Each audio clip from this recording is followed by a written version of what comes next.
Again welcome back to my channel Soumita M vlog. আশা করি তোমরা সবাই ভালো আছো, সুস্থ আছো। আমি ব্রাইডাল মেকআপ আর্টিস্ট মৌমিতা। আজ কোনো রকম মেকআপ বা কলকা ডিজাইন বা নেইল আর্টের ভিডিও নয়। আজকের ভিডিওটা সম্পূর্ণ আলাদা। লাস্ট কয়েক মাস আগে আমি বুদ্ধগয়া গেছিলাম একটা কাজে। তো 3 দিন ছিলাম। 2 দিনের ভিডিও তোমাদের দিয়েছিলাম, লাস্ট ডে ভিডিওটা দেওয়া হয়নি কিছু ব্যস্ততার কারণে। তো আজ ভিডিওটা তোমাদের জন্য নিয়ে এসেছি। তোমাদের প্রতি অনেক বিশ্বাস আর ভালোবাসা থাকার কারণে এতটা লেট করেও ভিডিওটা নিয়ে আসতে পারলাম।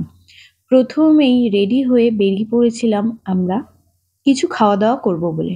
তো ভারত সেবাশ্রমের উল্টো দিকে একটা দোকানে আমরা কিছুটা খাওয়া দাওয়া করে নিলাম এবং তারপর বেরিয়ে পড়লাম। কিন্তু সেখানে প্রায় ঘন্টাখানেক আমাদের দাঁড়িয়ে থাকতে হলো টোটো আর অটোর ঝামেলার মধ্যে। একজন বলছে 9টা মন্দির দেখাবো, একজন বলছে 10টা, একজন বলছে 600 টাকা নেবে, একজন বলছে 1200 টাকা।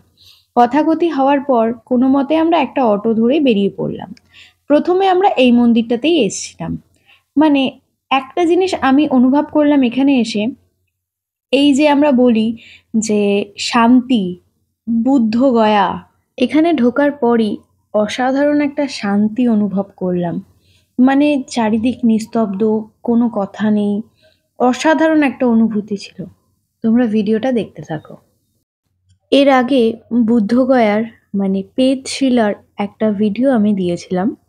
সেই ভিডিওটা আমি জানি না আমার বোকামোর কারণে কেন ওইভাবে এডিট করেছিলাম আমি।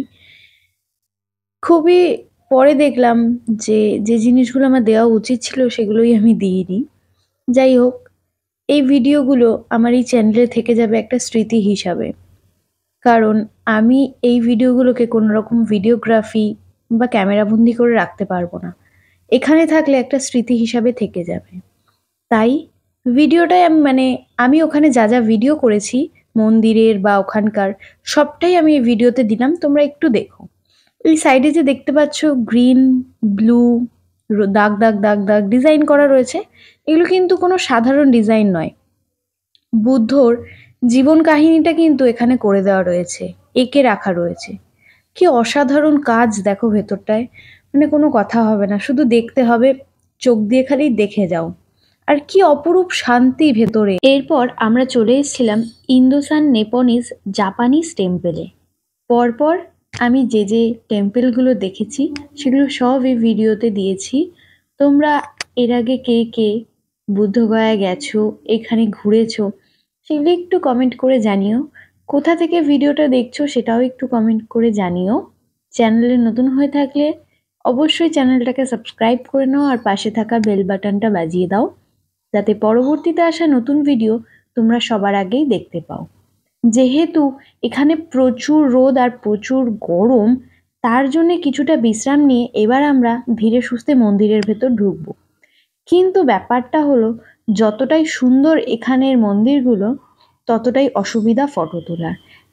এই ফোনের ক্যামেরাতে পুরো মন্দিরটা কোনোভাবেই তোলা যাচ্ছিল না। একবার এদিক করো ভিডিও, একবার এদিক করো, তবে যদি তোলা যায়। আর ওই যে দুজনকে দেখলেন, এনাদের দুজনের সাথেই আমি গেছি, এনাদের পাহারাদার হিসাবে। তো চলো ভেতরে যাওয়া যাক।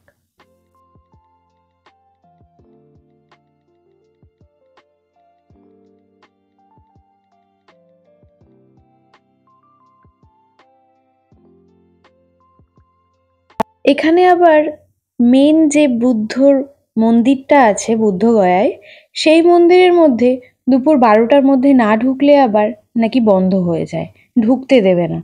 তো তার জন্যে ড্রাইভারকে বলা হলো একটু তাড়াতাড়ি নিয়ে যেতে, যাতে ওই দিকটা আগে ঘোরায়। উনি উল্টো দিকে নিয়ে এলো।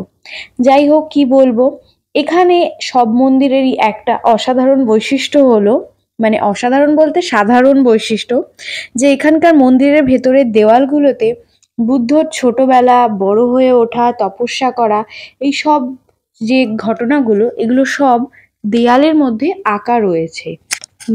আমরা যেগুলো শুনেছি সেগুলো এখানে এঁকে রাখা রয়েছে দেয়ালে। তারপর আমরা এই মন্দিরটায় চলে এসেছিলাম। এই মন্দিরটায় কাজ চলার কারণে মন্দিরটা সম্পূর্ণ বন্ধ রয়েছে। তারপর এখানে বাইরে কিছু দোকান দেখলাম, দোকানে কয়েকটা ভিডিও করলাম, কিন্তু কেনার মতন সাহস পেলাম না। ছোট ছোট বুদ্ধর মূর্তিগুলো বলছে নাকি 250 টাকা, 300 টাকা। তাই বললাম থাক বাবা, আমি ভিডিও করেই নিয়ে যাই। এরপর আমরা চলে এসেছিলাম এইখানে। এটা কোনো রকম মন্দির নয়। মন্দির বলতে বুঝি চার দেওয়ালে ঘেরা একটা দরজা থাকবে। এখানে না আছে চার দেওয়ালের কোনো ঘেরা আর না আছে কোনো দরজা। মাঝখানে একটা রাস্তা, দু সাইডে গাছ, আর ওই যে বসে আছেন বুদ্ধ। বুদ্ধদেবের এই একটা মূর্তিই রয়েছে, আর দেখার কিছু নেই। আর বুদ্ধদেবের একদম কাছে যাওয়ার জন্যে মার্বেলের ওপর দিয়ে হেঁটে খালি পায়ে যেতে হবে। বাপরে বাপ, একটুও দাঁড়ানো যাচ্ছিল না, মার্বেল এত গরম হয়ে গেছিল। তাই দূর থেকেই কিছু ভিডিও আর ছবি তুলে নিচ্ছিলাম। কথা বলতে বলতে একটা কথা বলাই হয়নি। চ্যানেলে যারা নতুন আছো তাড়াতাড়ি চ্যানেলটা সাবস্ক্রাইব করে নাও। পেজে নতুন হয়ে থাকলে পেজটাকে ফলো করে নাও। এরপর আমরা চলে এলাম ডাইজোকিও বুদ্ধিস্ট টেম্পল। 1983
এরপর আমরা চলে এসেছিলাম কার্মা টেম্পল। জানি না এই রকম নামের কারণ কি, কিন্তু দেখতে বেশ রাজবাড়ির মতন। আমার কিন্তু দেখতে রাজবাড়ি রাজবাড়ি লাগছিল। তাই কাকুকে বললাম আমাকে রাজবাড়ির সামনে ছবি তুলে দিতেই হবে। কাকু কিন্তু অনিচ্ছা সহকারে আমাকে অনেক কটা ছবি তুলে দিয়েছিল। তো তারপর আমি আর কাকু চলে গেলাম ভেতরে মন্দিরটা দেখতে। তোমরাও দেখতে থাকো।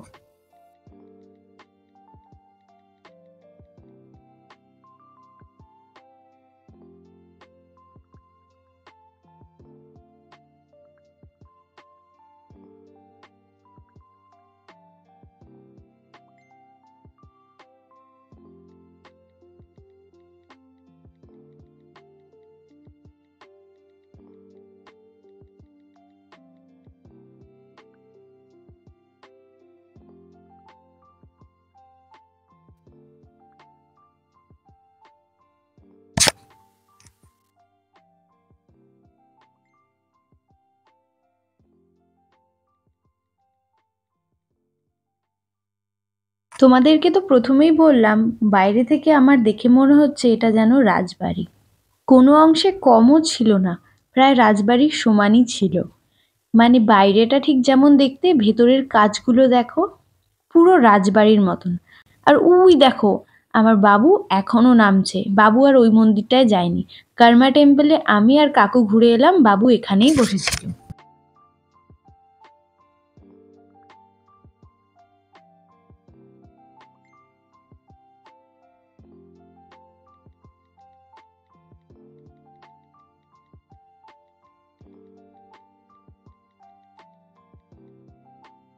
এখানে প্রায় ৫-৭টা মন্দির গায়ে গায়ে, সবকটাই দেখা হয়ে গেছে। এখান থেকে এখন আমরা বেরিয়ে পড়লাম বড় মন্দির দেখার উদ্দেশ্যে। কিন্তু তারপর রাস্তায় এই মন্দিরটা পড়াতে আমাদের এই মন্দিরটাও দেখতে বলা হলো। কিন্তু এখানে ১২টা বেজে গেলে আর ঢুকতে দেয় না। যেহেতু কিছুক্ষণ বাকি ছিল তাই বলল খুব তাড়াতাড়ি যাবেন এবং খুব তাড়াতাড়ি চলে আসবেন। তো তার জন্যে চলো চটাপট ভেতরটা আমরা একবার দেখে আসি।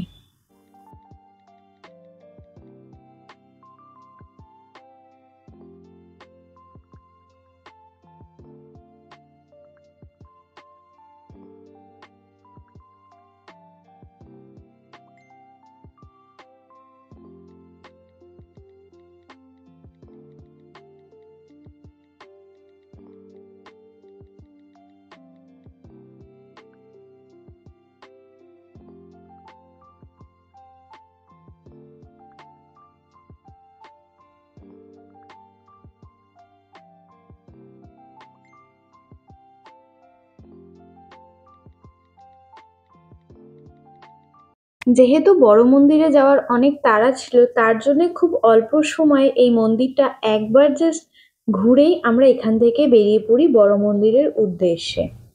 যেহেতু গয়ায় এসছি, এখানে দেখার মতন আরও একটা জিনিস আছে, সেটা হলো ফল্গু নদী। প্রথম দিন থেকেই ভাবছিলাম ফল্গু নদীর কথা। প্রথম ভিডিওতে আমি তোমাদেরকে ফল্গু নদী দেখিয়েছিলাম, এখনও আমি কিন্তু ফল্গু নদী দেখতে পাচ্ছি। ওই দেখো মাঠের মাঝখান থেকে যাচ্ছে, ওটা কিন্তু ফল্গু নদী। যখন থেকে ফল্গু নদী দেখতে পেয়েছি মাঠের মাঝখানে, তখন থেকে কিন্তু মনের মধ্যে হচ্ছে কখন কখন যাব, একবার যদি একটু নামতে পারি। কিন্তু এখানে নামার মতন কোনো জায়গা না থাকার কারণে আমাদেরকে নামতে দেওয়া হয়নি এখান থেকে। আর ওই দেখো পাহাড়, এখানে কিন্তু বেশ অনেক কটা পাহাড় দেখেছি, কিন্তু মনে প্রচুর দুঃখ লাগছিল যে একবার হলেও কি আমি নামতে পারবো না। বুঝতে পারছিলাম না কি হবে, কিন্তু মাঝখানে মাঝখানে কোথাও দেখছি অনেক জল, কোথাও দেখছি অল্প জল। অল্প জল যেখানে দেখছি সেখানে মনে হচ্ছে যদি একবার নামতে পারি, কিন্তু নামার মতন কোনো জায়গা নেই। তো চলো কি করা যায়, চলো যেতে থাকি। ভগবানকে যখন বলেছি ভগবান ঠিক নামাবে, এবং ভগবান ঠিক নামানোর জায়গা করে দিয়েছে। আমরা ভাবলাম এই তো একটা জায়গা, এখান থেকেই আমরা নামতে পারি। আর কথা যেমন কাজও তেমন, এখান থেকেই আমরা অটো থেকে নেমে রাস্তা পার হয়ে চলে যাচ্ছি নদীতে নামবো বলে। আর সব থেকে বড় একটা কথা, একটা ইচ্ছা তোমাদের সাথে শেয়ার করি। আমার খুব শখ, গঙ্গা হোক বা পুকুর হোক বা যাই হোক না কেন, আমি একবার এপার থেকে ওপার হেঁটে পার করব। সেই ইচ্ছাটা যে আমার এখানে এসে পূরণ হবে সেটা আমি কখনোই ভাবিনি, কিন্তু ইচ্ছাটা আমার এখানে পূরণ হয়েছে। কাকুও আমার ভিডিও করে দিয়েছে। আর এখানে একটা ছোট্ট ভাইকে দেখেছি, ও জলেই ছিল। ওই ভাইয়ের হাত ধরেই আমি এপার থেকে ওপার হয়েছি। অসাধারণ ছিল, কিন্তু আমি জীবনে এই রকম একটা ইচ্ছা যে এখানে এসে পূরণ করতে পারবো আমি কখনো ভাবিনি। তো চলো তোমরা দেখতে থাকো। আর সব থেকে বড় কথা, এখানে কিন্তু পুরোটাই বালি। বালির মধ্যে জলটা যে এত স্বচ্ছ আর এত পরিষ্কার, মানে কোনো কথা হবে না। চলো তোমরা দেখতে থাকো। ওই যে বললাম একটা ভাইয়ের সাথে যাব, এই সেই ভাই। একে বললাম আমাকে একটু এপার থেকে ওপার নিয়ে চলো, ও বলল চলো নিয়ে যাচ্ছি। তো তখন ভিডিওটা কিন্তু কাকুকে করতে বলেছিলাম। আর কাকু যে আমার এত অসাধারণ একজন ক্যামেরাম্যান সেটা আমি বুঝিনি। আমাকেই তোলেনি, অর্ধেক আকাশ তুলেছে। কি যে বলবো, মানে দুঃখ আর কোথায় রাখবো। যাই হোক, তুলেছে এই আমার অনেক। আর এখানে যে আমি এপার থেকে ওপার হতে পেরেছি, এই আমার ভাগ্য। উফ, কি যে শান্তি পেয়েছি, এখনো দেখছি এখনো যেন মন ভরে যাচ্ছে। আর বালি থাকার কারণে ঠিকঠাকভাবে হাঁটতেও পাচ্ছি না, ভয় লাগছে যে কি হয়। কিন্তু না, এপার থেকে ওপার গিয়ে কি যে আনন্দ পেয়েছি, মানে মন ভরে গেছে, মানে অর্ধেক শান্তি পেয়েছি। আসার সময় তো ওর হাত ছেড়ে দিয়ে আমি একাই হাঁটতে শুরু করেছি। আর ওই যে বললাম কাকুকে বলেছি একটু ভিডিও করতে, কাকু তো আবার আমার অসাধারণ ক্যামেরাম্যান। ওই জন্য দেখো আমাকেই তুললো না, লাস্টে আকাশ তুলছে, মাঠঘাট তুলছে, কিছু বলার নেই। আর তুলে দিয়েছে, মানে অর্ধেক ভিডিও যে করে দিয়েছে, এতেই আমি অনেক খুশি। তো চলো এবার ফেরা যাক, বড় মন্দিরে গিয়ে তোমাদের সাথে আবার কথা হচ্ছে। তো চলো, আমরা কিন্তু ফল্গু নদী ঘুরে ঠুরে বেরিয়ে পড়েছি, এখন যাব বড় মন্দিরে। কিন্তু কি আর বলবো, বড় মন্দিরে কোনো রকম ফোন অ্যালাউ নেই। মানে মন্দিরের প্রায় 2 থেকে 3 কিলোমিটার দূরে ফোন তোমাকে রেখে আসতে হবে, এবং তারপর 3-4 বার তোমাকে চেক করা হবে, তারপর তোমাকে মন্দিরে ঢুকতে দেবে। একটু আগে আমি একটু স্লো হয়ে গেছিলাম গাড়ির মধ্যে, কারণ ওখানে দুর্গা ঠাকুর বানানো হচ্ছিল। আমরা কিন্তু গয়ায় গেছিলাম পুজোর আগে, এটা পুজোর আগের ভিডিও এখন তোমাদের সাথে শেয়ার করছি। তো সেখানে কোনো রকমভাবেই আমি বড় মন্দিরের কোনো ভিডিও নিতে পারিনি। যাই হোক, বড় মন্দির ঘুরে এখন আমরা আবারও ভারত সেবাশ্রমে ফিরে যাচ্ছি। যেহেতু কোনো রকম ভিডিও করতে পারিনি, কিছুই তোমাদের সাথে শেয়ার করতে পারলাম না। এখানে আমরা ভারত সেবাশ্রমে চলে এসেছি। আর সকালবেলা বেরোনোর আগে আমরা টিকিট কেটে রেখেছিলাম খাবারের জন্যে। এখন ফিরে এসে আমরা খাবারটাও খেয়ে নেব, তার আগে একটু ফ্রেশ হয়ে চলো তোমাদের সাথে খাবারটাও শেয়ার করব। এর আগে আমায় কাকু অনেক ভিডিও করে দিয়েছিল, এখন কিন্তু বাবু ভিডিও করে দিচ্ছে। বাবু বলছে দে আমিও ভিডিও করে দিই, তাই বাবু ভিডিও করে দিচ্ছে আর কাকু পেছনে আসছে। শুধু ভিডিও নয়, বাবু আমার অনেক ফটোও তুলে দিয়েছে এখানে দাঁড়িয়ে। আমার ফটো তোলার সাথে সাথে এই যেখানে আমরা থাকছিলাম সেইখানেরও একটা ছোট্ট ভিডিও করে দিয়েছে। আর এদিকে কাকুকে দেখো, সকাল দিয়ে সেই কখন আমরা খেয়েছি, অবস্থা প্রায় খারাপ হয়ে গেছে রোদে ঘুরে ঘুরে। তো চলো খাওয়া দাওয়া করে ফ্রেশ হয়ে আবার তোমাদের সাথে রাতে দেখা হচ্ছে। তো ফাইনালি আজকের ঘোরা ফেরা সব কমপ্লিট। যা যা দেখেছি মানে সবই তো তোমরা দেখলে, একটু আশা করি স্কিপ করনি। কেমন লাগলো কিন্তু অবশ্যই কমেন্ট করে জানাতে হবে। দুপুরের খাওয়া দাওয়া সেরে বেরিয়ে পড়লাম আশ্রমের ভেতরটা একটু ঘুরে দেখার জন্য, কারণ প্রথম দুদিন কাজের কারণে আর আশ্রমটা ঘুরে দেখা হয়নি। আর আজ যেহেতু এখন আর কোনো কাজ নেই, রাতে আমাদের ট্রেন আছে, তাই এখন একটু আশ্রমটা আমরা ঘুরে দেখব। তো চলো তোমরাও একটু দেখে নাও। অসাধারণ সুন্দর সবুজ প্রকৃতি, দেখতে কিন্তু বেশ ভালো লাগছিল। চলো তোমরা ভেতরটা দেখতে।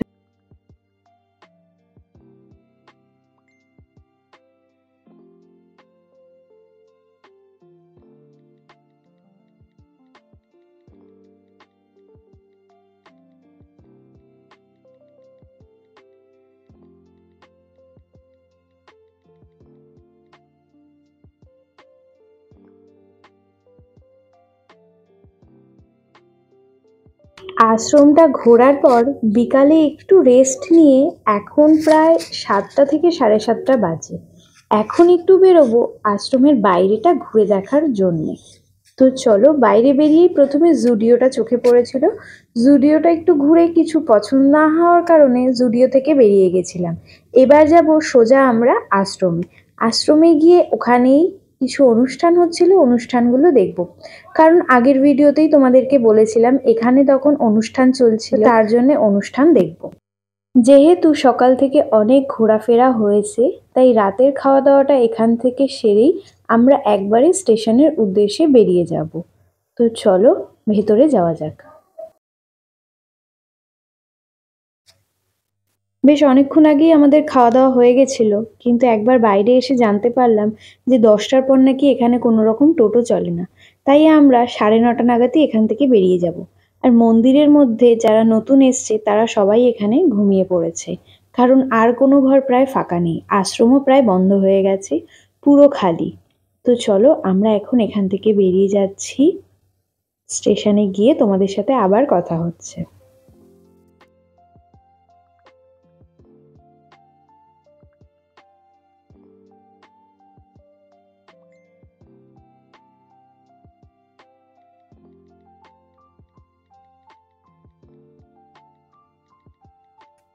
আশ্রম থেকে বেরিয়ে আমরা কোনো রকমই টোটো পাচ্ছিলাম না। যাও একটা টোটো পেয়েছিলাম, সে আবার 30 টাকা করে চাইছে, যেখানে কিনা আমরা 10 টাকা করে এখানে এসেছিলাম।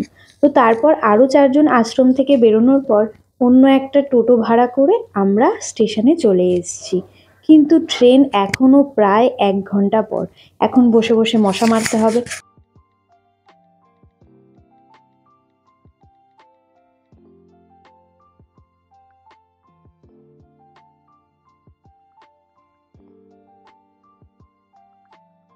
একটা কথা হয় না, কাজ নেই তো খইবাজ।